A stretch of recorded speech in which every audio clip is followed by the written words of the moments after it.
Sir आज का जो मास प्रोग्राम इंटरेक्शन था वो कैसा गया आपके लिए, आपका हिसाब से? वेल मैं तो मेरा शुक्रगुजार ऑर्गेनाइजिंग टीम को है, उसने बहुत बढ़िया सा प्लेटफॉर्म दिया। मुझे और खुशी लगता अगर हमारे सीनियर जिसको हम बहुत इज्जत करता है, अगर हमारा फॉर्मर मिनिस्टर और फॉर्मर एमएलए भी यहाँ होता तो और अच्छा होता। तो हम दोनों का प्लान को पूरा यूथ इतने आए थे, आज वो सुन सकता था, तो मुझे उसी बात का खेद है। बाकी मी तो I am happy I could talk to them और मुझे लगा कि I could connect with them, बहुत बढ़िया रहा। Thank you. तो आज आपका ओपोजिशन जो नहीं आया है उसको लेके आप कुछ कहना चाहेंगे? वो क्यों नहीं आए उसका आंसर वो ही देंगे।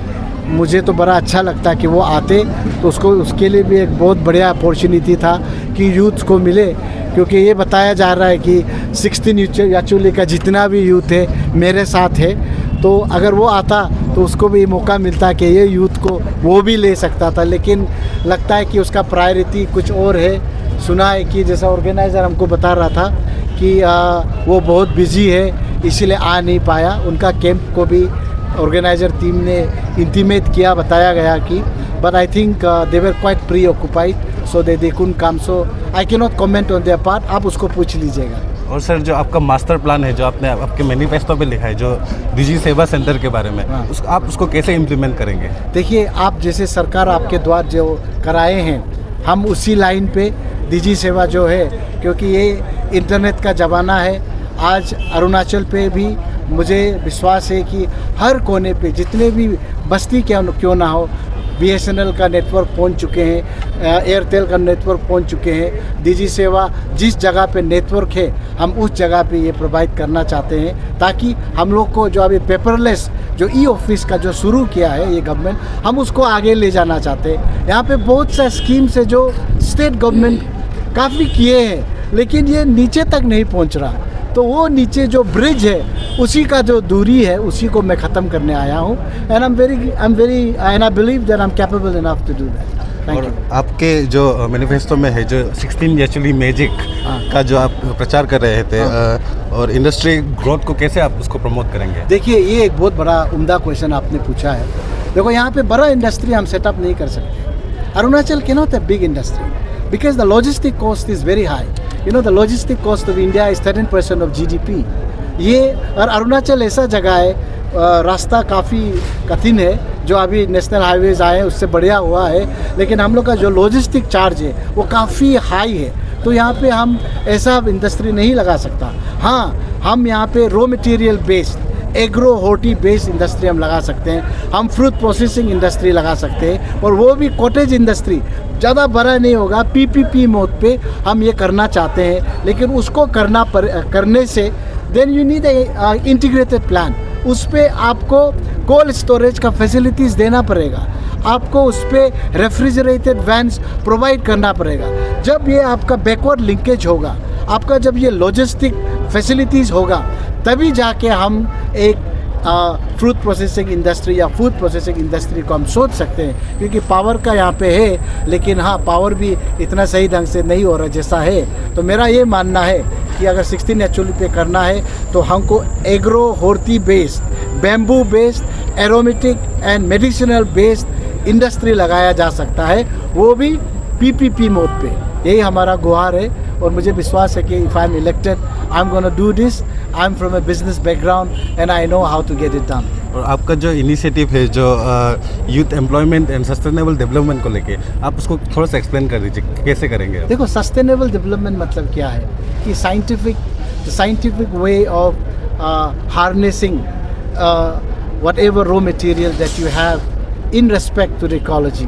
हम ऐसा जैसे अभी यहाँ पे देख रहे हैं आप, हमारे पहाड़ी एरिया पे आप देखेंगे कि बहुत सा डिफॉरेस्टेशन हो रहे हैं। उसके चलते क्या हो रहा है कि पानी का जो पहले जो स्ट्रीम्स हुआ करता था, according to a study in 2015 more than 753 stream has disappear. ये क्यों हो रहा है? जब आप एफोरेस्टेशन करेंगे, आपका पेड़ नहीं होंगे, when there is no trees, how will it retain the moisture, how will it retain the surface runoff? तो हम ये भी बोल रहे हैं कि हमको वाटर हार्वेस्टिंग करना है, हमको एफोरेस्टेशन करना है, हमको इकोलॉजी बैलेंस को मेंटेन करना है, हमको बायोडाइवर्सिटी को मेंटेन करना है। उसी के चलते हमको इंडस्ट्री भी खोलना है तो एनवायरमेंटल फ्रेंडली हमको इंडस्ट्री खोलना पड़ेगा। कौन सा पे क्या पे खोल सकता है? हम बैम्बू को यूज़ कर सकते हैं, हम पाइनएप्पल को यूज़ कर सकते हैं, हम ऑरेंज को यूज़ कर सकते हैं, हम high value low volume spices जो कार्डमन है हम उसको यूज़ कर सकते हैं। So everything has to be done in a very sustainable way. उसको बोलते साथ साथ मैं ये भी बता देना चाहता हूँ कि हमारे जो यूथ है I think they have already taken initiative of cleaning the river। हमारे चलते अगर मुझे विधायक चुना जाएगा, इसको बिल्कुल ऑर्गेनाइज वे पे सिर्फ बड़ा नदी ने हर एक स्ट्रीम को हम साफ़ रखेंगे, क्योंकि यहीं से हमारा पानी सोर्स आता है, यहीं से हम पानी पीते हैं और यही नदी यही झरना से हमको इरिगेशन भी करना है। So it will be done in a integrated manner whereby ecology will be respected, whereby environment will be respected. This is my motto and this is my belief.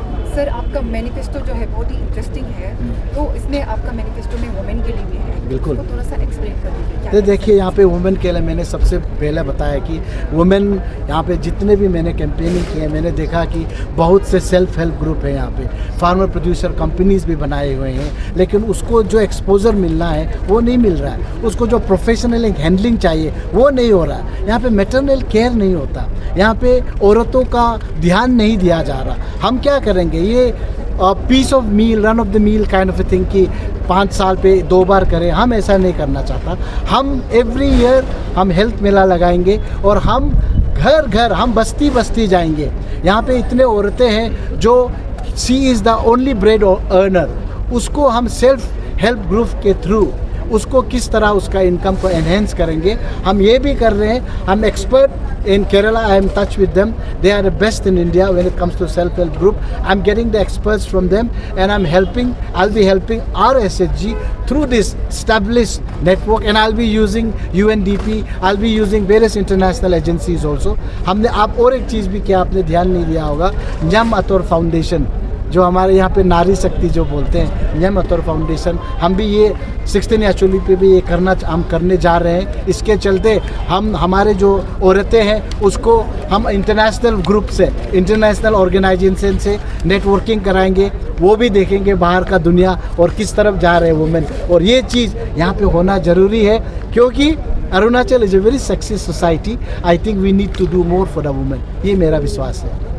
तो sir actually में जो है politics को लेकर अभी बहुत ही मतलब famous हो रहे हैं सब डिस्ट्रिक्ट में, तो आपको क्या लगता है यहाँ का माहौल कैसा है और की पान्यों डिस्ट्रिक्ट में किसकी सरकार बनेगी, यहाँ NCP का या बीजेपी? यहाँ पे जनता का सरकार बनेगा, यहाँ पे यूथ का सरकार बनेगा, यहाँ पे माँ पिताजी का सरकार बनेगा, यहाँ पे पब्लिक का सरकार बनेगा। हम आपको ये आश्वासन देना चाहता है कि आज अगर 16 एक्चुअली का बात कर रहे हैं तो किस लिए कर रहे हैं? क्योंकि 16 एक्चुअली पे पूरे अरुणाचल पे ये पहली बार हुआ है कि यूथ को प्राथमिकता दिया गया है, वुमेन को प्राथमिकता दिया गया है। इसी के चलते मुझे फ़ोन भी बहुत आया हमारे दोस्तों से जो काफ़ी जगह पे वो खुद उम्मीदवार है, हमको बताया कि उसके वहाँ भी 16 एक्चुअली के यूथ को गुहार को सुन रहे हैं और वैसा ही 16 एक्चुअली के यूथ की तरह वहाँ के यूथ भी जागरूक है and they are trying to define the narrative of the politics and यही इस बार का टेक अवे होंगे। और मुझे ये बता के मुझे बड़ा खुशी हो रहा है कि यहाँ पे जो मनी कल्चर है, अगर मनी कल्चर को कोई तोड़ेगा तो हमारा यूथ ही तोड़ेगा। और मैं आपको ये बता देता हूँ कि अगर मुझे चुना जाता है तो मेरा 5 साल जो आगे 5 साल होगा ये मनी कल्चर को हम तोड़ने में लगाएंगे। और मनी कल्चर तब टूटेगा जब आपका लीडर आपसे बात करेगा, आपका दुख को बताएगा, आपका दुख को सुनेगा और उसका हल को निकालेंगे। ये नहीं कि 5 साल जीतने के बाद गायब हो जाए और 5 साल के बाद 1 साल पहले या 6 महीने पहले आके इलेक्शन पे भाषण दे। ये चलेगा तो मनी कल्चर चलेगा, अगर ये टूटता है तो मनी कल्चर जरूर टूटेगा और वही तोड़ने आए हैं हम। Thank you. Thank you so much.